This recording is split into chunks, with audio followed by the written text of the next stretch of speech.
Hey everybody, I am here with Justin Doring of 50 Sandwiches. You might not have heard of this, but it's actually had a very successful Kickstarter campaign. And I'm with Justin right now. He's on the phone with me. And Justin, I want you to tell our audience about 50 Sandwiches, about what this whole thing is about.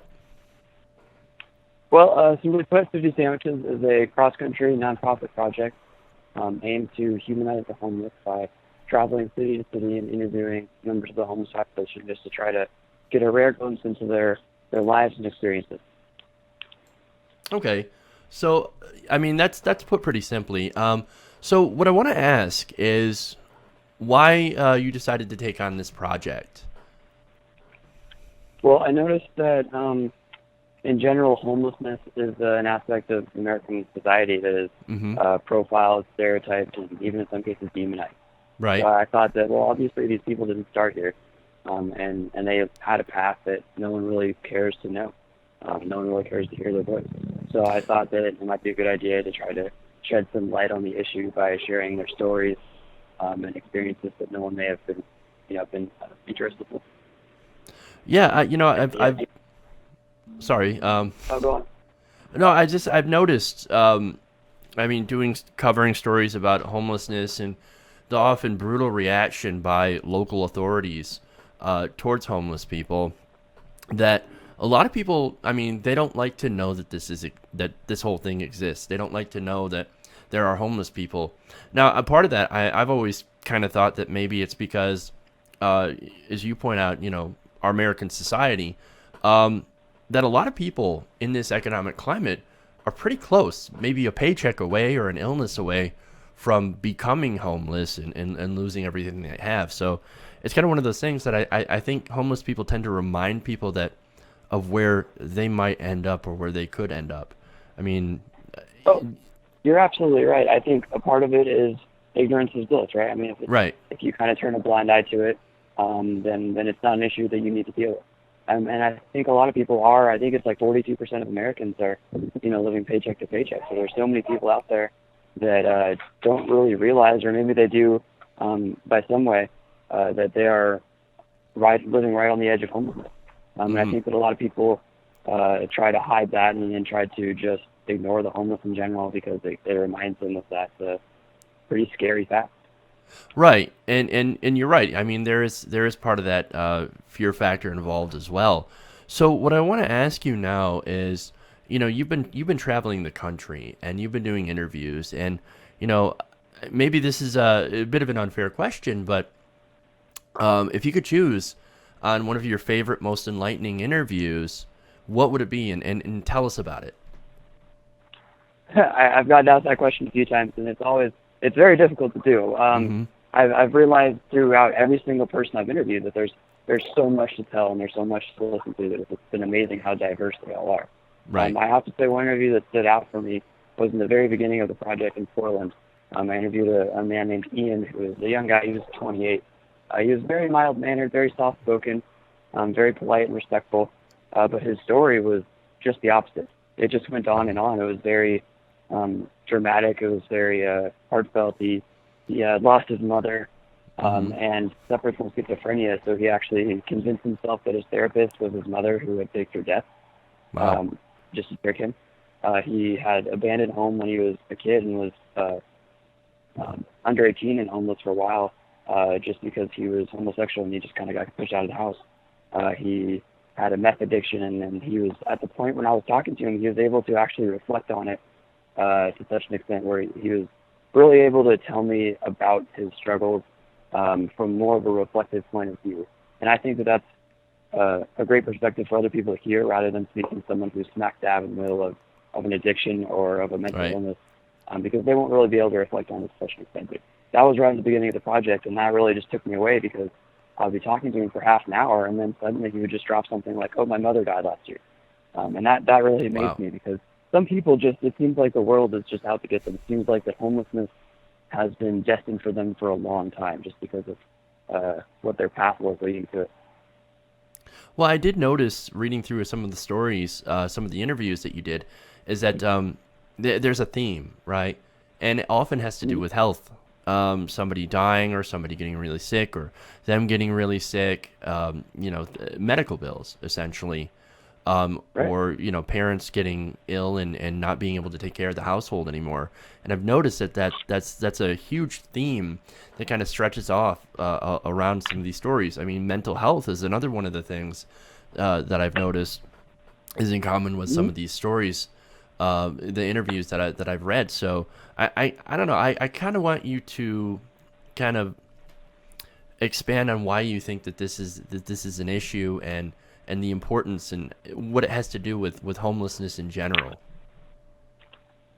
Well, I think homelessness in general really is just a consequence of failed social systems uh, that that leads to. I think homelessness is kind of the last resort. These are a lot of Mm-hmm. people who their homelessness isn't the issue. Their mental health is the issue. Their physical Mm-hmm. health is the issue. Their childhood or their upbringing is the issue that led to homelessness. And I think in terms of mental health, that's something that American society understands just as little as we do Right. homelessness. That's the same thing where we just judge, oh, this person's crazy, this person's mentally unstable, and they're always going to be that way, and there's really nothing you can do for them. So that makes them different. Uh, so I think that's a large thing we have to understand. I think from one thing I've learned about this project is that homelessness is just a consequence of other failed social structures. Right. And I think that to really solve homelessness, that we're going to have to start to have a better understanding for homelessness and for what leads to it, and start fixing the issues that lead to that rather than just housing. Because there's always going to be people that are with high health bills or with little understanding of Right. mental health. There's always going to be people who find themselves homeless anyway, regardless of housing or regardless of what programs we have for it. And so, in terms of solving this, I mean, your first step, and you stated on the site, is raising awareness, and that's what this whole project is about. And so, that's why you're doing this. You're currently working on a book, if I'm not mistaken. Yep, the idea is to compile these stories and shove it into a book. And with the anecdotes, I want to be able to compare that with statistical data to show, well, no, it's not just a problem with this person or this Mm-hmm. individual; it's a problem on a mass scale. So I plan to combine all the stories with some statistical data that I just pulled from other homeless resources, Mm-hmm. and try to just get people to have a better understanding of the issue. I don't think we're going to be able to solve the issue in any manner if we don't understand it. No, you're absolutely right. I think that like that's one of the things. Going back to our earlier part of our conversation, is that we tend to, as a society, we tend to ignore this. We tend to put this in the corner and not do anything about it. But when it's right up in your face, when you have these resources, and when you have something like a book that you're putting together, to show that no, it's not because that person is a bad person. It's not that they're lazy. It's not any of the stereotypes that we've really encountered when speaking about homeless people. It's all these different myriads of issues. It's not a character issue. It is a socio-economic or social issue Mhm. that can be solved. It can be solved throughout different things. I've done stories where there are some cities that have decided, hey, instead of letting homeless people stay on the street or putting them in jail and stuff like that, let's give them little homes, and then try to get them jobs, try to get them mental health care that they need, try to get them off the street, and it actually ends up being a cheaper alternative to what we're doing now.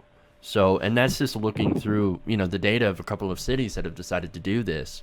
And so I think that based on the data, I think we can do something about this issue. But there is that stigma, there is that misunderstanding, there is that general sense of, oh, they deserve it. They get what they deserve, and we should, ignore them, that whole thing.